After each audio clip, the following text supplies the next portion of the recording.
ಯಾಕೆ ಎಷ್ಟು ಟೆನ್ಷನ್ ತೊಗೊಂಡು ಅಡ್ಡಾಡಕತ್ತೀರಲ್ಲ? ಇಲ್ಲ ಅವ ಮಗ್ಗಲ ಮನೆ ಒಂದು ಸಾಲ ತೊಗೊಂಡ್ಬಿಟ್ಟಿನಿ, ನಾಳೆ ಕೊಡಲಿಲ್ಲ ಅಂದ್ರೆ ಮನೆ ಹರಾಜು ಮಾಡ್ತೀನಿ ಅಂತ ಹಿಂಗೆ ಸರಿ ಹಂಗದ. ಆ ಹೆಣ್ಮಗಳು ಅವ್ರ ಮನೆಗೆ ಹೋಗಿ ಕದ ಬಡ್ದು ಅವ ಬಂದು ಸಾಲ ಕೊಟ್ಟವ. ಈಗ ನಮ್ಮ ಸಾಲ ನಾವು ಯಜಮಾನಂತೂ ಸಾಲ ಕೊಡೋಕ್ಕಾಗದಲ್ಲ, ನೀ ಕೊಟ್ಟಿದ್ದು ನೀ ಏನರ ಭಾಳ ಕಿರಿಕಿರಿ ಮಾಡಿದಂದ್ರೆ ನಾಳೆ ನೋಡು ಮತ್ತೆ ನಿಂದ ಇಷ್ಟು ಹೇಳಿ ಬಂದ್ಲ. ಗಂಡಗೆ ಹೇಳ್ದಂತ, ಈಗ ನೀವು ಮುಕ್ಕೋರಿ ನವ ಎದ್ದು ಅಡ್ಡಾಡ್ತಾ ನೋಡ್ರಿ ಆ ಕಡೆ ಅಂತ ಹೇಳಿ, ಇನ್ನು ನೀವು ಮುಕ್ಕೋಡ್ರಿ ನಾವು ಅಡ್ಡಾಡೋದು ಪಾಳೆ ಇನ್ನು. ಅಂದ್ರೆ ನಾವು ದೇವರಿಗೆ ಯಾವಾಗ ಮುಟ್ಟೈತೆ ಅಂತೀವಿ ಅಂದ್ರೆ ಕೊಡ್ಲಾರ್ದು ದೇವರಿಗೆ ಅವಾಗ ಮುಟ್ಟೈತೆ ಅಂತ ತಿಳ್ಕೊಂಡೆ. ಅದರ ವಾಸ್ತವದಲ್ಲಿ ಕೊಡುವ ಜನ, ಕೊಡುವ ಹೃದಯಗಳು. ಒಬ್ಬ ಭಾಗ್ಯಶಾಲಿ ಮನುಷ್ಯ ಯಾವಾಗ ಆಗ್ತಾನ?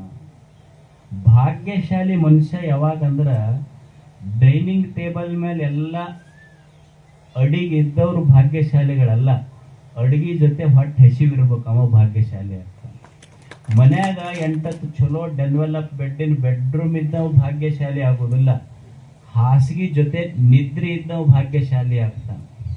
ಮತ್ತು ಯಾರ ಕೈಯಾಗ ಬಹಳ ಧನ ಐತಿ, ದುಡ್ಡು ಐತಿ, ಧನ ಐತಿ ಇದ್ದವರು ಭಾಗ್ಯಶಾಲಿಗಳಾಗೋದಿಲ್ಲ, ಕೈಯೊಳಗೆ ಧನದ ಜೊತೆ ಯಾರಿಗೆ ದಾನ ಮಾಡೋದು ಗೊತ್ತೈತಲ್ಲ ಅವರು ಭಾಗ್ಯಶಾಲಿಗಳು.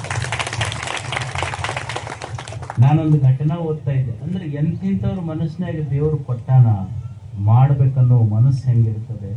ಒಂದು ಕೆಲಸ ಮಾಡ್ಬೇಕಂದ್ರೆ ಸಂಕಲ್ಪ ಬೇಕಾಗ್ತದೆ ಮನುಷ್ಯ. ಮಧ್ಯಪ್ರದೇಶದೊಳಗ ಒಬ್ಬ ಹೆಣ್ಮಗಳಿದ್ಲು, ಫೂಲ್ವತಿ ದೇವಿ ಅಂತ ಆಕೆ ಹೆಸರು. ಫೂಲ್ವತಿ ದೇವಿ ಅವ್ರ ಯಜಮಾನ್ ತೀರ್ಕೊಂಡಿದ್ದ. ಆಕಿ ಊರಾಗ ಒಂದು ಸಣ್ಣ ಮನೆ ಇತ್ತು, ಬಿಟ್ಟು ಮಥುರಾಕ್ ಹೋದ್ಲು. ಮಥುರಾದೊಳಗೆ ಜನ ಭಾಳ ಜಾಸ್ತಿ ಯಾತ್ರಾರ್ಥಿಗಳು ಬರ್ತಾರೆ ಅಲ್ಲಿ. ಅಲ್ಲಿ ಒಂದು ಬಂಟೆ ಬಿಹಾರಿ ಅಂತ ಒಂದು ದೇವಸ್ಥಾನ.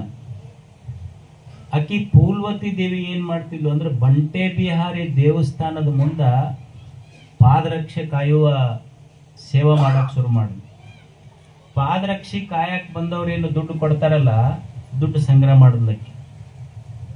ದುಡ್ಡು ಸಂಗ್ರಹ ಮಾಡಿ ಮತ್ತೆ ತಂದೊಂದಿಷ್ಟೇನು ಮನಿ ಉಳಿದಿತ್ತಲ್ಲ ಹಳ್ಳ್ಯಾಗ, ಅದು ಒಂದು ಮನಿ ತೆಗೆದು ಪಾದರಕ್ಷೆ ಕಾಯ್ದು ಬಂದ ಅಥನೀಶ್ವೇಗಿಗಳು ಅವ್ರಿಗೆ ತಂದಲ್ಲಿ ಮುರುಘಾ ಮಠಕ್ಕೆ ಮಾಡಿದಾಗ ಅಲ್ಲಿ ಬರೀ ಡಬಗಳ್ಳಿ ಇದ್ದು ಅಂತ. ಡಬಗಳ್ಳಿ ಏನೂ ಇರಲಿಲ್ಲ ಅಂತ. ಆ ಡಬಗಳ್ಳಿ ಒಳಗೊಂದು ಗುಡಿಸ್ಲ ಹಾಕೊಂಡು ಇದ್ದು ಕಂತಿ ಭಿಕ್ಷೆ ಮಾಡಿದ್ರು. ಮನಿ ಕಂತಿ ಭಿಕ್ಷೆ ಮಾಡಿ, ಇಲ್ಲ ನಾನು ಸನ್ಯಾಸಿ ಅಂದ್ರೆ ಬರೀ ನಂದು ಐಷಾರಾಮಿ ಜೀವನ ಮಾಡೋದಲ್ಲ, ಬಡವರು ಮಕ್ಕಳಿಗೆ ನಾನು ಸಹಾಯ ಮಾಡ್ಬೇಕಂತ ಕಂತಿ ಭಿಕ್ಷೆ ಮಾಡಿ ಹಾಸ್ಟೆಲ್ ಕಟ್ಟಿಸಿ ಸಾವಿರಾರು ಮಕ್ಕಳಿಗೆ ಓದಿಸಿದ್ರು. ಅಂದ್ರೆ ಸಂಕಲ್ಪ ಬಹಳ ದೊಡ್ಡದು ಮಾಡ್ತದೆ ಮನುಷ್ಯ. ಅಂದ್ರೆ ಯಾವ ವ್ಯಕ್ತಿಯೂ ಸಹಿತ ಬಡವ ಶ್ರೀಮಂತ ಯಾವಾಗ ಆಗ್ತಾನಂದ್ರ ಅವನಲ್ಲಿ ದುಡ್ಡು ಇಲ್ಲದಕ್ಕೆ ಯಾರೂ ಬಡವರು ಆಗೋದಿಲ್ಲ. ಸಂಕಲ್ಪ ಇರಬೇಕಾಗ್ತೈತೆ ಮನುಷ್ಯ.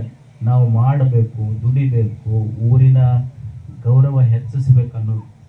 ಇಲ್ಲೆಲ್ಲ ಹಿರಿಯರು ನಾನು ಸಣ್ಣವಿದ್ದಾಗಿಂದನೂ ನಿಮ್ಮ ಊರಿಗೆ ನೋಡೀನಿ. ನಿಮ್ಮ ಊರಿಗೆ ನಮಗೆ ಹೆಂಗಂದ್ರೆ, ನಾ ಕೊಪ್ಪಳ ಮಠಕ್ಕೆ ಬಂದ ಮೇಲೆ 8ನೇ ಕ್ಲಾಸಿಗೆ ಬಂದೆ ನಾನು.